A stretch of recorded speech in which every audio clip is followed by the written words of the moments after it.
church has people committed even when they're not paid. True of us? For the sake of God that you don't see, you can trick to places you don't know. That's what I call self-economy. How to manage the three elements of man. Now, every person has three dimensions.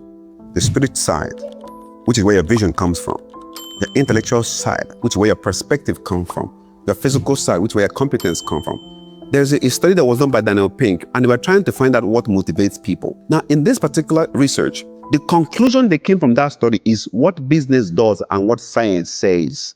Science is understanding what works, not what you think that works. They found that three things is responsible for people to become very successful in workplace. Number one is autonomy. If people have a sense of time control, they know that they think they're working for themselves. Now, they said if people have a sense of meaning attached to their work, a sense of purpose, that's where you're going. They want to do the best they can. That's why church has people committed even when they're not paid. True of us? But for the sake of God that you don't see, it can take to places you don't know because it provides a sense of meaning. And the last thing they said was mastery, which means people's competence grow when they know how to do what they want to do. So what does that mean? The individual person has three elements.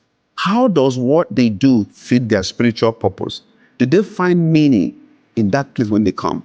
And then secondly, people also want to make sure that their opinion matter, even though it may not add to the bottom line, but the sense of knowing that their contribution is necessary has a way of making them feel they're important part of the equation. So spirituality matters, but not in the religious sense, but in the sense of purpose and direction. Does that make sense?